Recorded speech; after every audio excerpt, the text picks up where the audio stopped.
Welcome to another episode of Soft Signal. My name is Varun, And my name is Aditya. and today we're going back to a format that we haven't done for a few months now, but it is picking an all-time 11, um, which is what initially we envisaged this new format to be, and then we just started doing different things. But yeah, we're taking a break from selecting a top innings or a top performance and now going back to our all-time 11. And we've picked a slightly interesting, not slightly, pretty interesting topic, but it is left-handed players. So this is test matches, players who have played since 1990, just so that we have it's more relevant to us and to, I assume, most of our audience as well. Um, so these are people who have played test matches, and there are just two rules that we've tried to enforce. They can be from any country, but firstly, they have to the position we're selecting them in is a position should have had to spend a lot of time in. So we can't select a number, someone who's played most of the career at number six to bat at number three, for example. And we're assuming this match is played in Asia, so select a team accordingly. And lastly, we have also tried to make sure that the player we're selecting, some of them might be ambidextrous, but we will. So, for example, if a certain player bowls with the left-handed, bats left-handed, bowls right-handed, and is pretty close in both their skill sets for both, then we cannot select them because that would be a form of cheating, at least in our rules. So yeah, any other rules you want to that I've missed before we start getting into the 11? Uh, I think I think the other one is that they kind of have batted in that position throughout their careers, or at least Yeah, uh, close enough. So you can't have an opener batting in the middle order, for instance. I don't know if you mentioned that, but that was the only other one. yeah, I did. I don't. I think both this month we both turned a year older, so I think it's just age catching up. Uh, so that said, let's get started. The way we'll do this is, if you watched any of our previous episodes, we both come up with our own 11. So we'll just speak, but we'll take it position by position, and then we'll see how the 11s differ, and then see where we match and where we don't. I have a feeling we might match quite a few places, but let's start with the openers. Why don't you tell me first of all who you considered, and then finally who your two openers were? Okay, so I considered three three players for this for the opening positions. So I think the first one was pretty obvious, and I'm sure you'll have him. It's Matthew Hayden. So Matthew Hayden from Australia, averaging 50.7 across his career, 30 hundreds, stalwart of the game, extremely imposing player. India, of course, faced a lot of the brunt that from Matthew Hayden. I think he averaged like almost 60 against India. So India was by far his favorite opposition. The other player I considered was his opening partner, Justin Langer. So Langer, the little, rugged sort of opener, very hard to knock over, in your face, never gave up. Ended up averaging 45 in his career with 23 hundreds. And he sort of played well against most oppositions. So he averaged 50 against England, above 60 against New Zealand, and in the 40s against India. And then the third person I considered was Saeed Anwar, the classy left-handed opening batsman from Pakistan. Um, I really like enjoyed watching him play. I think he was super talented. His ability to time the ball um, through the offside, through the onside, his flicks. I think he was really an elegant batsman. And he didn't play all that much. He just played 50 odd test matches, but he managed to maintain an average of 45, scored 11 hundreds. I think he retired a bit early. Had he sort of played as per the number of years a normal cricketer does, he would have really ended up having more hundreds, probably an average of closer to 50. But I think Saeed Anwar, even in his short career, showed that he's one hell of a batsman. I mean, averaged 59 against Australia, 58 against India, 50 something against Sri Lanka. So yeah, those were my three considerations. And in the end, I went for Matthew Hayden. I think he was a no-brainer there. So I went for Matthew Hayden.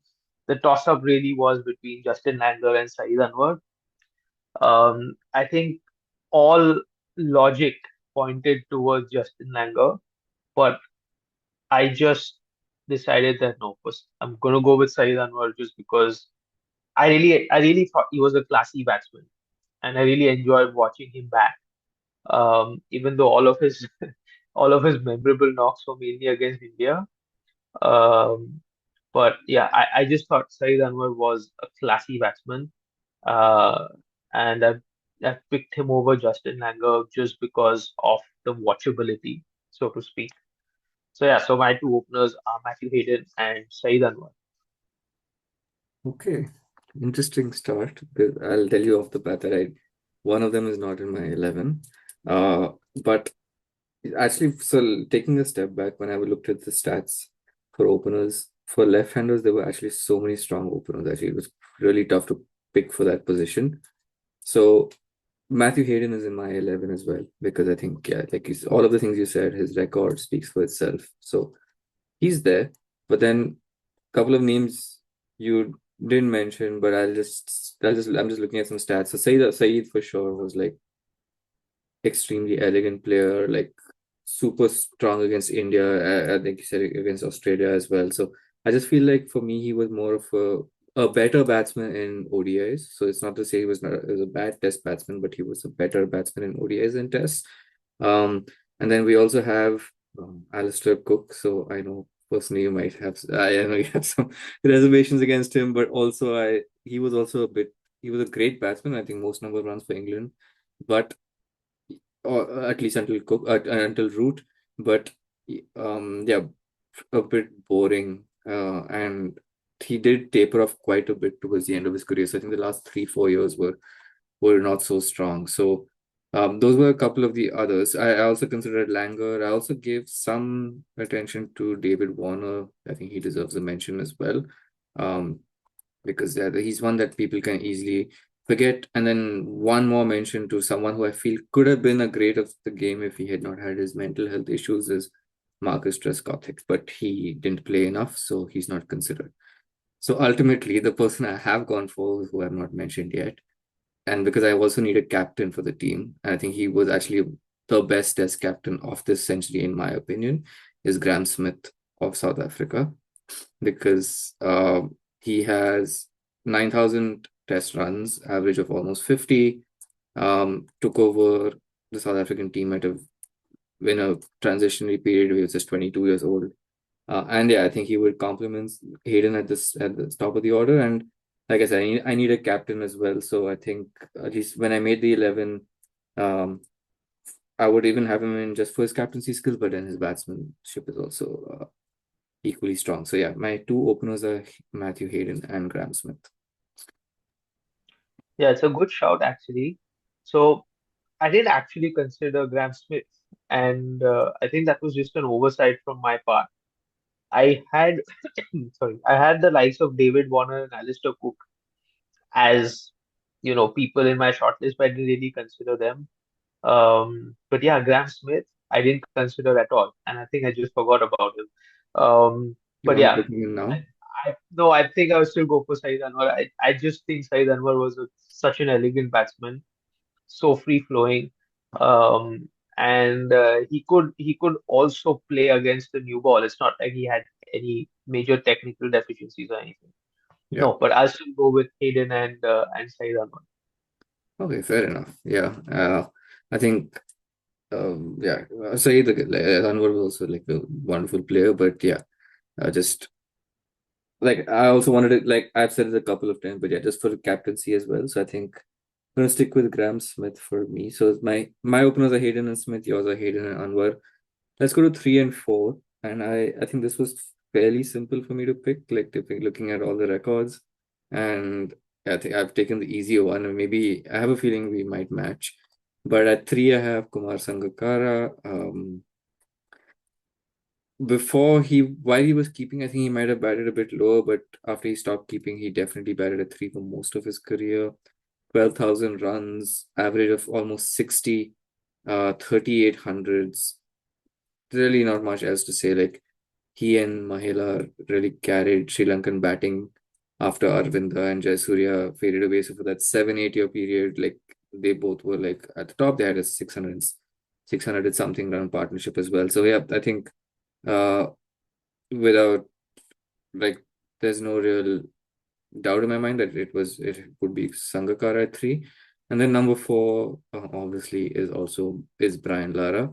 Um, Probably with the risk of offending 1 billion Indians, maybe one of the very close to Sachin, if not at the same level as his, in terms of batsmanship quality, at least to watch.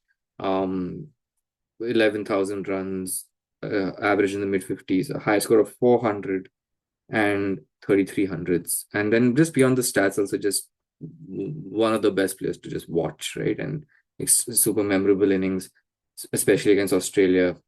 He scored against all opposition. So yeah, my number three and four are Sangakkara and Lara. I'm very curious to see if you agree or disagree with those. Well, I agree 100%. I mean, complete agreement with that number three and number four. So yeah, I chose the same Sangakkara at three, Lara at four. Um, like combined, they've got 72 hundreds between them, 24,000 runs, strong averages against most oppositions. Um, yeah, you can't look beyond them, I would say, for number three and four. And in my team, Sangakkara was also the captain, or is also the captain. So yeah, I think yeah, hard to look beyond Sangakkara and Lara at three and four. I mean, stalwarts of this generation. Um, Amazing batsmen, really. Nothing much else to say. Yeah, cool. That's I think that yeah, that was a fairly easy one for for the left-handers at least. So let's go five, six, seven. If I'm assuming it's either two batsmen and a keeper, one batsman, one all-rounder, and a keeper. So yeah, why don't you go five, six, seven, and then I'll do my five, six, seven. Okay, so I've got one batsman, one keeper, one all-rounder. Five, six, seven. So number five is, I think, one of the most highly underrated batsmen of the previous generation. Um, Also a batsman with a very unique stance, and I'm talking about Shivnarayan Chanderpaul. Um, I think he was consistently overshadowed by Brian Lara in that team, by the likes of Carl Hooper as well, who played at round about the same time. I think Chanderpaul had the misfortune of being in a really poor West Indies team.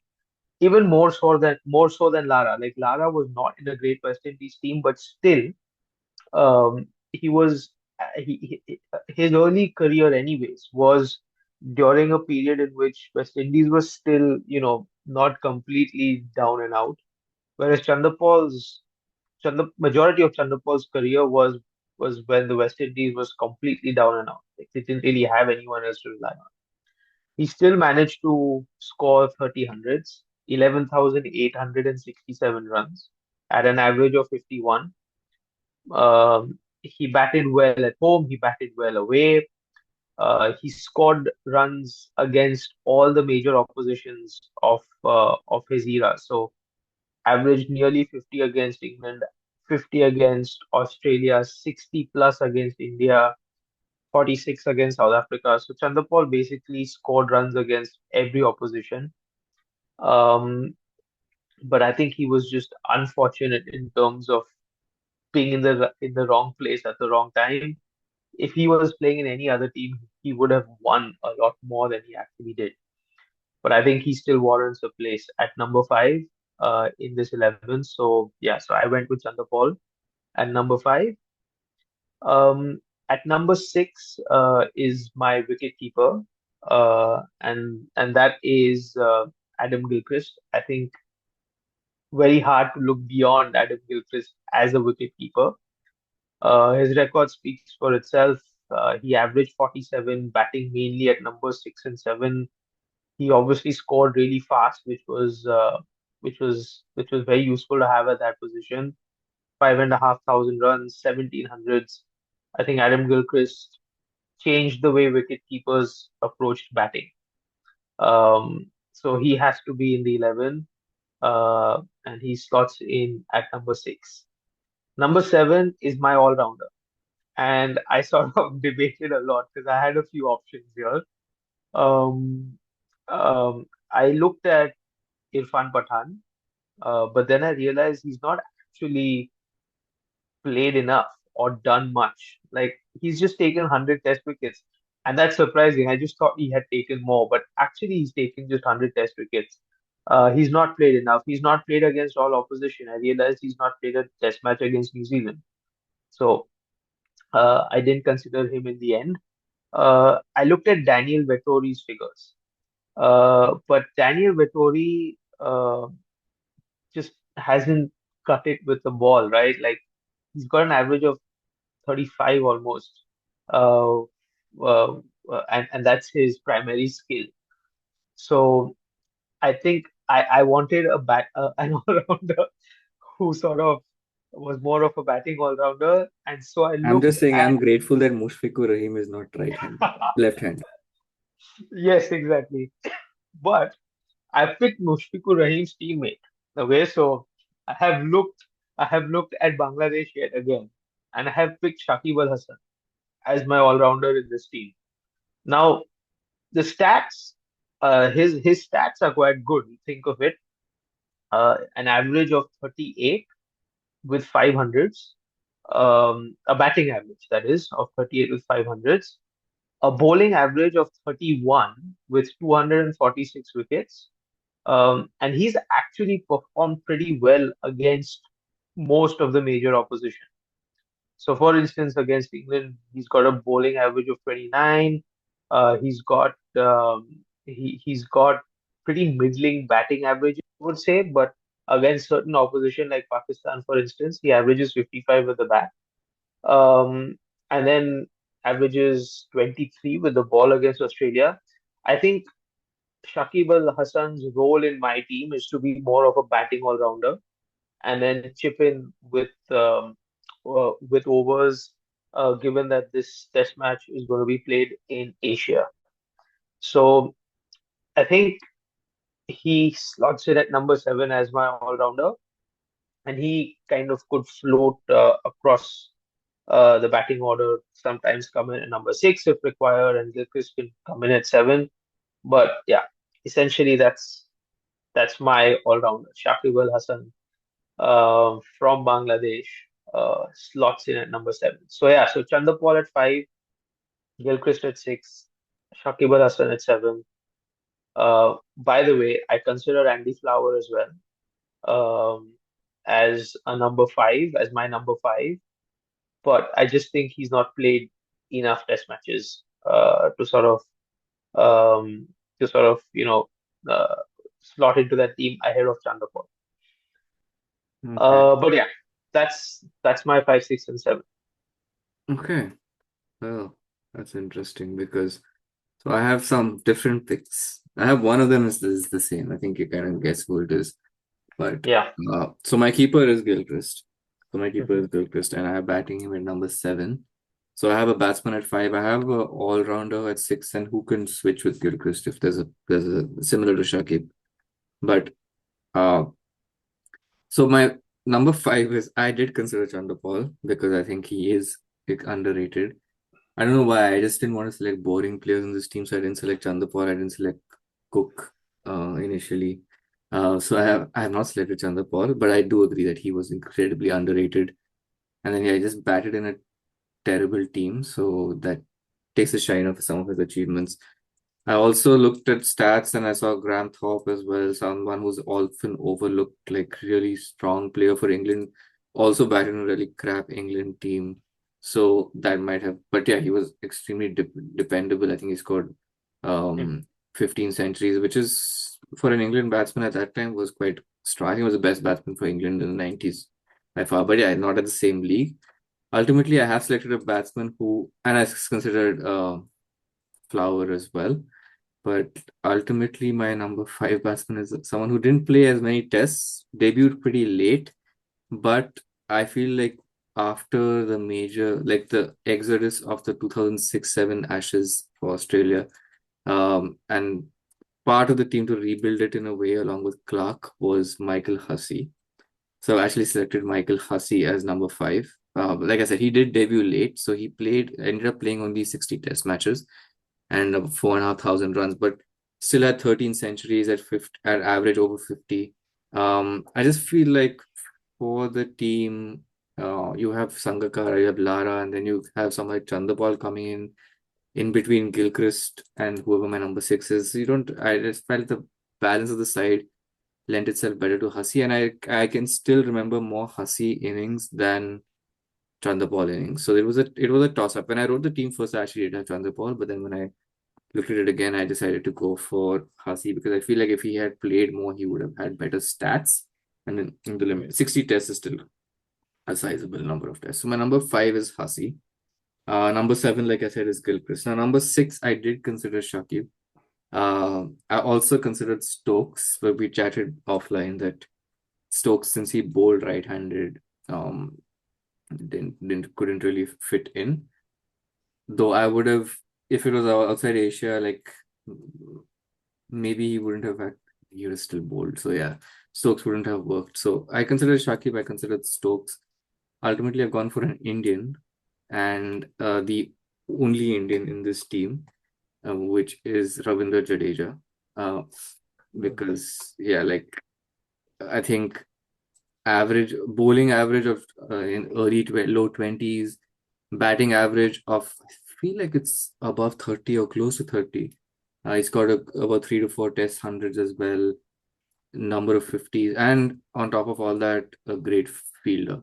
And especially this test is being played in Asia. I have one spinner later on as well.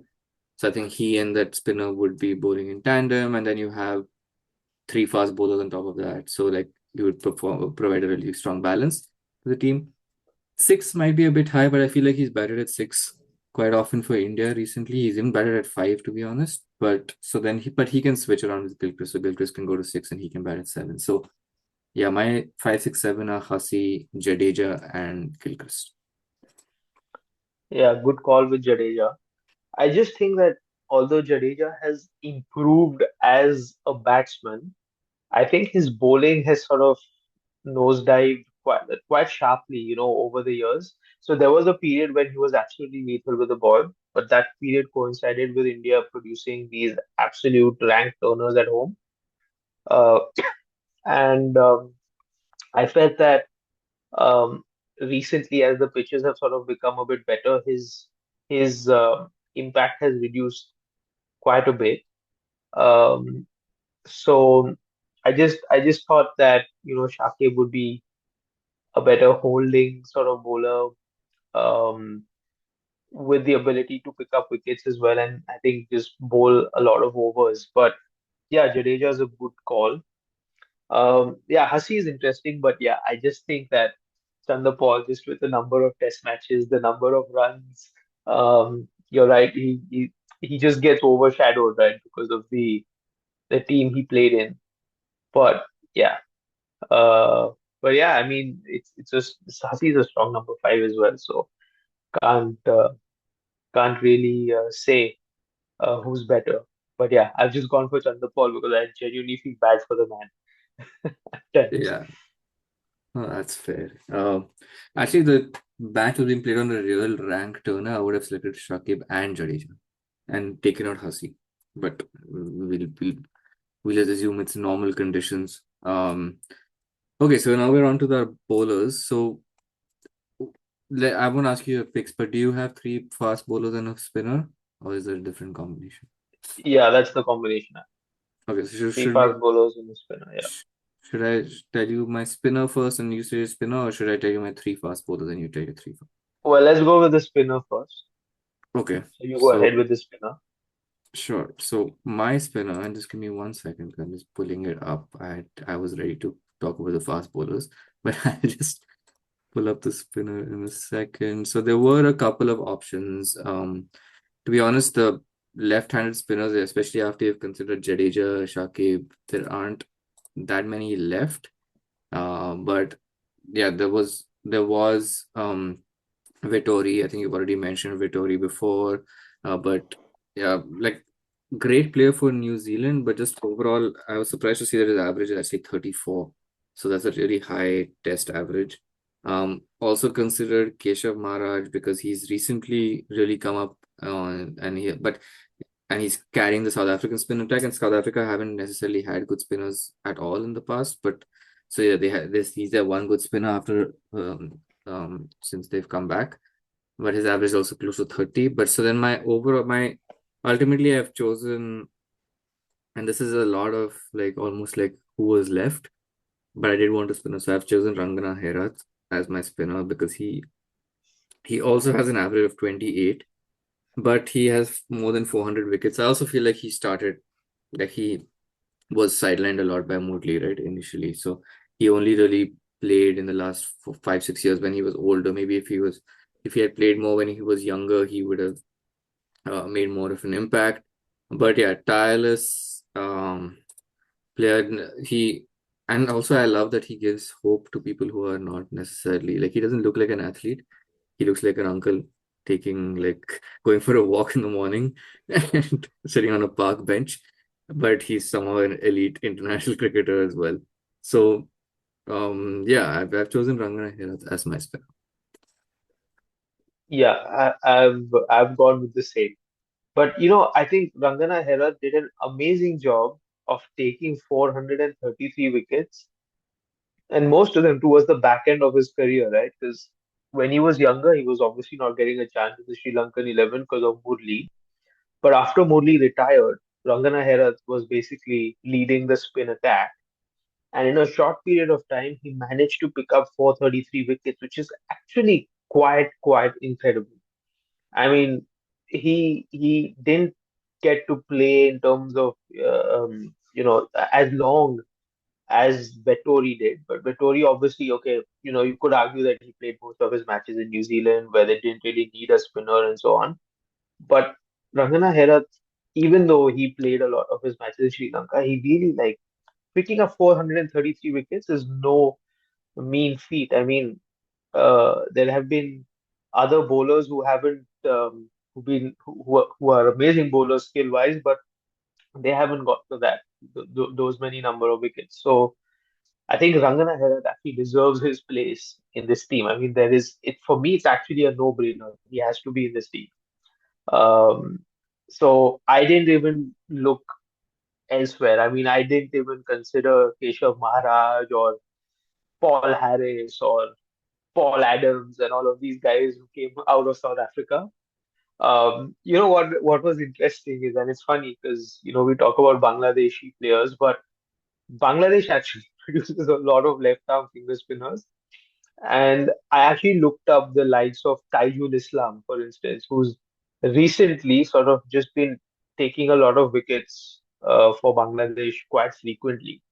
Um, so I didn't consider Keshav Maharaj or Paul Harris and all of these guys, but I actually looked at Taijul Islam as potentially another spinner to consider. But yeah, Rangana Herath is way ahead of all of them. And I think he's probably the best left arm spinner, uh, at least since 1990 that we saw. I would say that. So yeah, so Rangana Herath is my is my spinner as well. Okay, so I'm assuming he's batting at 10 or 11, one of the two, right? Yeah, 11 in my team, but doesn't matter. Yeah. Okay, so who's your three fast bowlers? I think one of them is fairly non-negotiable, but let's see. Yeah, yeah. So actually, I couldn't think of that many left arm fast bowlers. I mean, I obviously had three in mind, but I couldn't think of anyone else who could replace them. So my first pick was Wasim Akram. I think no surprises there. Um, I mean, what a skillful bowler. He could make the ball swing both ways. He could bowl slow balls, bouncers, seam it, swing it, Yorkers. I mean, he could do everything that a bowler had to do. Uh, on top of that, he was a handy batsman as well. At least in the early part of his career, he was quite a handy batsman. So he bats at number 8 in my team. And obviously, he's going to take the new ball. He's going to be equally lethal with the old ball. I mean, what a bowler he was. So Wasim Akram walks into my team at number 8. At number 9, I've gone for a bit of raw pace and intimidation with Mitchell Johnson. Now, I don't think Mitchell Johnson was that great a bowler, but I don't have too many choices, to be honest. His stats are good. He averages 28. So that's a good average from whichever way you look at it. He's bowled decently well against most opposition, but obviously what sticks out is or what stands out is the Ashes that he had, in which he was almost unplayable. I mean, I think the English batsmen were just intimidated by him during that series. So Mitchell Johnson goes in at number 9. Also, raw pace, close to 150 consistently, and that bit of intimidation that you need in on Asian pitches where you basically need someone to go in and just bang the ball into the pitch and so on. And then so Mitchell Johnson's at number 9, and then my final pick uh, is also from Australia. It's his name is also Mitchell. His last name is Stark. So Mitchell Stark is my third left arm fast bowler. So he'll obviously share the new ball with Wasim Akram and try to knock over a few early with his super accurate in swingers. I think Mitchell Stark is really an interesting bowler. I think he's really skillful. He's got pace, he's got height, so he can get bounce as well. He swings the ball when it's new, so that would be useful on Asian pitches. Extract all the seam movement while it's there. And he's also pretty good with the old ball because he can get it to reverse. So yeah, so Mitchell Stark bats at number 10. So yeah, so essentially Wasim Akram, Mitchell Johnson, and Mitchell Stark are my three fast bowlers. Okay, so interesting picks. I have Wasim Akram because all the reasons. I think he would be in an all-time 11 across eras, right, left-handers or whatever. I think he would probably fit in anywhere. So I have Wasim Akram as number 8. He's also scored 257 as his highest test score, which is actually higher than Sachin's highest test score. But of course, context matters. But so yeah, Wasim Akram is my number 8. Number 9. So I have one of your two Mitchells. I don't have the other one.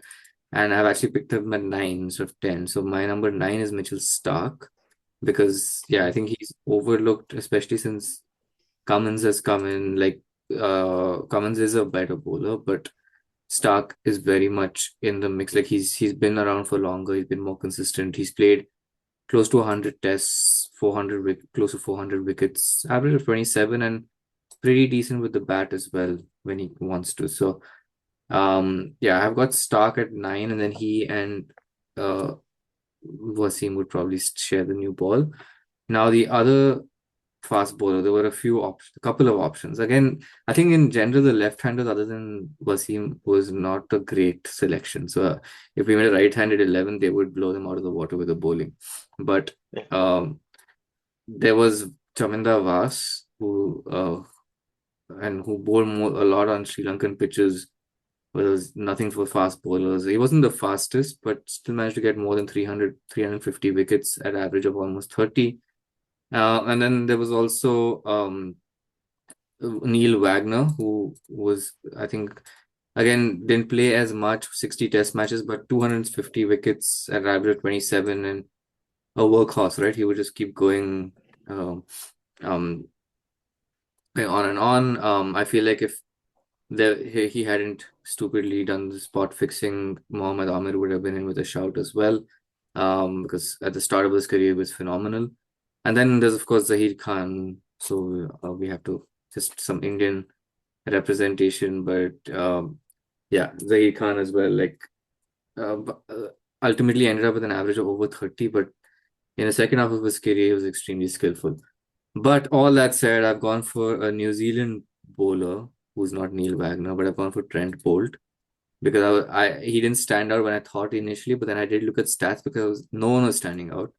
And then I saw his stats over 300 wickets, average of 27, close to 80 tests. And yeah, if you think about it, you had Tim Southee, Matt Henry, couple of others, but Trent Bolt has been consistently spearheading New Zealand's attack in a way and across formats as well and in tests also. So yeah, my three fast bowlers are Wasim, Akram, Mitchell Stark, and Trent Bolt. And then Bolt and Herath, they can switch between 10 and 11. I don't think it really matters. But yeah, those are my three fast quicks. Yeah, interesting. I considered Bolt, but in the end, I preferred Johnson just because of raw pace and more of the intimidation factor. And yeah, Chaminda Vaas is a good pick, but would have been a good pick. But I mean, then again, 120K is, 130 at best. Yeah. Obviously, he benefited from having Muralidharan at the other end. Uh, I guess that helped his numbers as well. But yeah, I think he comes close to being in that 11, but for me, he doesn't make the final cut. Yeah. But yeah, but Bolt's a good pick indeed. Okay, so let's review our 11s. Mine is Hayden, Graham Smith, Sangakkara, Lara, Hasi, Jadeja, Gilchrist, Akram, Stark, Bolt, and Herath. And yours is Hayden, And Anwar, Sangakkara, Lara, Chandrapal, Shakib, Gilchrist, or Gilchrist Shakib, yeah, Akram, Johnson, Stark, and Herath. So our yeah, differences, you picked Mitchell Johnson, Shakib, Chandrapal, and Anwar. and So what? four players different that way. So I think yeah, fairly there were some players who made the 11 without a doubt, and some were like we had to think about it, but we agreed on them, and then some where we went off in different directions. But overall, the composition of the team is fairly strong. I do feel like a right-hander's 11 would dominate this 11, especially if the only place where I think the left-handers are stronger are the opening batsmen and Yeah, the keeper, and the perhaps. keeper Yeah, probably. Yeah, yeah. I'm surprised none of us but went that's it. Pant. And I also, so you have no Indian in your 11, right?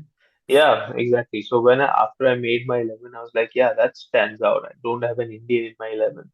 I think Jadeja is probably the only Indian that can come close to being in this 11. You had him in yours, but I mean, I don't think anyone else, right? Like Ganguly, okay, uh, No, but in the is he ODI better than 11, the maybe. others? Yeah. Probably not in Test matches, exactly.